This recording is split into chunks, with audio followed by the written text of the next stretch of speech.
Hey, geometry. We are in lesson 6. So we're still doing constructions. We've learned how to draw parallel lines. We've learned how to bisect angles. Now, rewind. We've learned how to do perpendicular lines. We've learned how to bisect angles. Now we're doing parallel lines. And the great thing about parallel lines is we're really constructing a line perpendicular to a line and then another line perpendicular to that. Okay, so perpendicular, I actually like to turn it and go perpendicular again. So these two will be parallel because the definition of parallel lines is two lines that are perpendicular to the same line.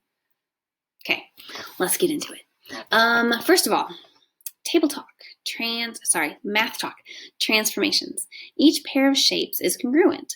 Mentally identify a transformation or sequence of transformations that could take one shape to another. A transformation is a movement. It's a rigid movement, so we don't change the shape any, we just move it around.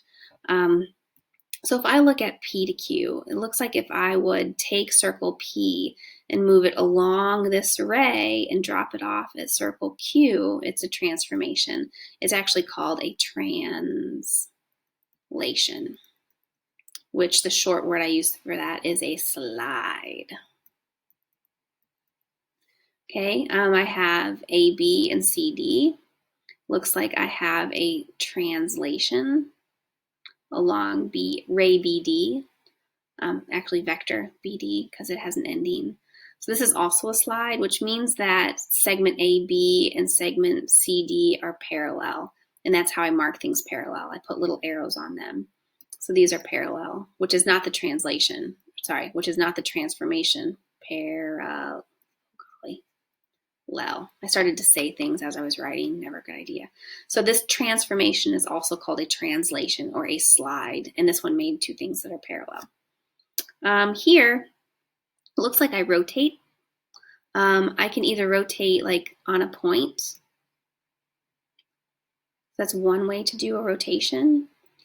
Or I can do a sequence of sequence of transformations, and I can translate or slide it here.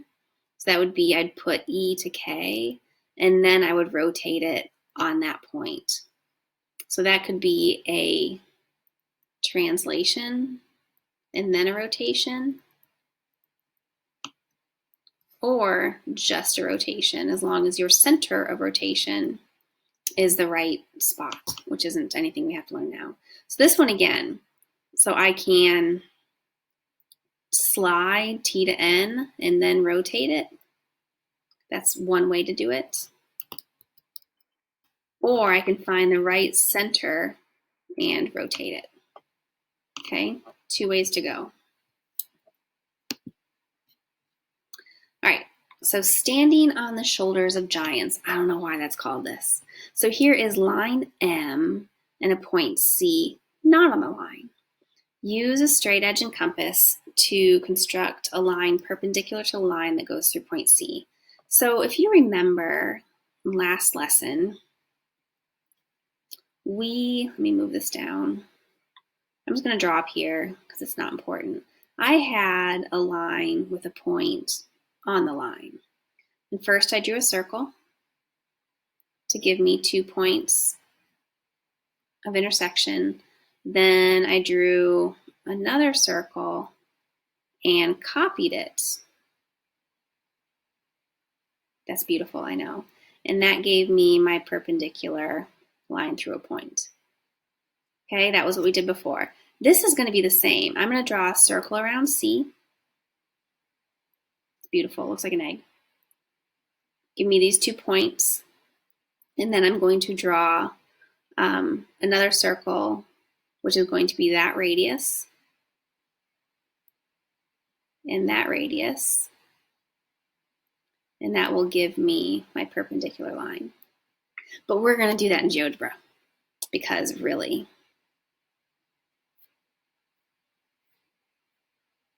And here we are. All right, so I said first we're going to draw a circle through C, and it has to cross line M at 2 points.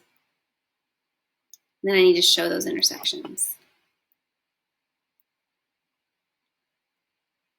Okay, so G and H.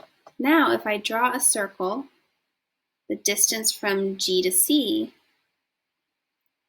and the distance from, well, I can do the distance from H to C will be the same, or I can copy it from G to C again. Because they're equal, it doesn't matter. And now I show those intersections. I can draw a line from C to I, and that's a perpendicular line. It's not a bisector because you can't actually bisect a line because a line goes infinitely in both directions. You can only bisect a segment or an angle or things like that. Things that are finite, that have endings, not things that are infinite, that go on forever. Okay, so let's do this again.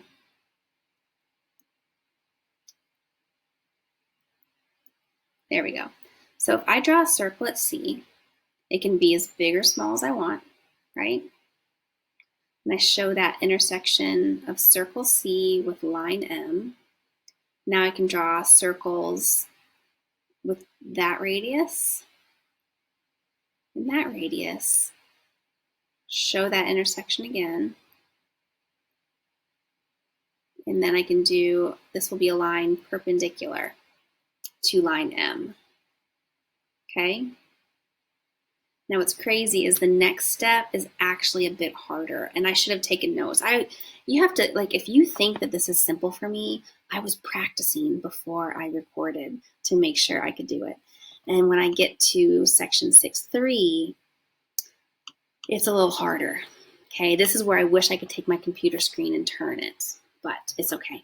So here I have line M and a point C not on the line. Use a straight edge and compass to construct a line parallel to line M that goes through C. Now, hold on, let's go here. We're not doing that. So if I look here, I'm going to do things the same. Like for me to draw a line parallel to M through C, so I say this one is parallel to that one, that's how I mark parallel. It's kind of difficult to do, but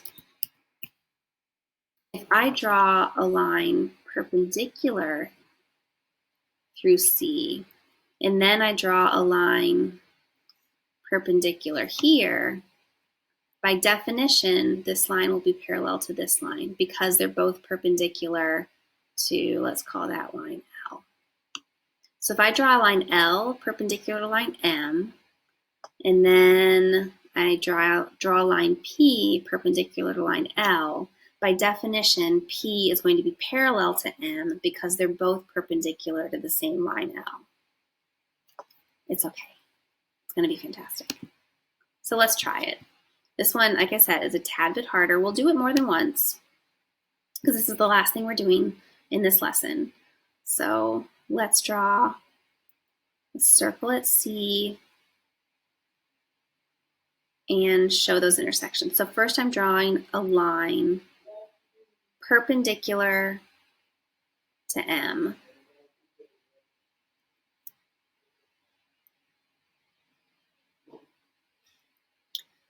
Oh gosh, there we go.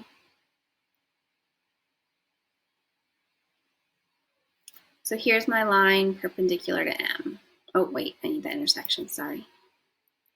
Where these two are, there we go. Now what I wish I could do in GeoGebra, or I can in GeoGebra, I can't in these little applets, is I want to erase some construction lines and I can't. So things are going to get a little bit dicey. They're going to look a little crowded. And I really wish I could grab this and turn it because mentally I have a hard time seeing things sideways. I really want to see it. It's just easier for me to figure it out if it's orientated the same way. So it's fine. So now I want to draw a line perpendicular through C. All right. So what I need is, and I did this like 4 times before I started record, and I've already forgotten. I think I need those points. I need a line that, so from K to my line is going to be equal then I to my line. Let me see if I can erase. I'm going to get rid of that L. I can't in GeoGebra, I can't on this little applet. All right, so I needed to construct a circle through K that goes past C. Let's make the dot over here. And then I want to copy that circle and put it at, let's see, L. Because L is on that circle C. L and K, right? So now, if you see, I know it's so crowded, circle K, circle L, I just intersected them at O and N. And those are the points I need to make a perpendicular line. So now we know that this line and this line are parallel because we can name it line ON is perpendicular to line KC, and line M is perpendicular to KC, KL, whatever we call it. You want to do it again? Okay. First, let's make a line perpendicular to M, which we've done a few times. So I draw any size circle centered C that crosses M and show those intersections. And then I want any circle, actually not any circle, we're going to do, nope, didn't mean to do that. And then a circle at H.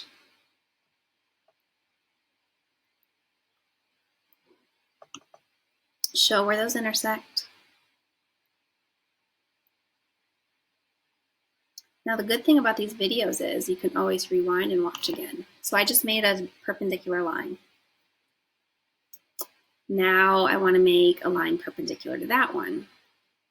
So if I show my intersections points K and L, I want to make a circle centered at K that goes past C. I want the dot to be over here somewhere. And then I want to copy that circle and put it at L. Now where those two circles intersect will be my perpendicular line, O, N. Okay, it's like magic. It's always magic. Your summary will help you remember, I hope, and I put that in your document, your shared document. And then I actually didn't add anything to the glossary from this section. Okay? Hey, good work today. I'm proud of you.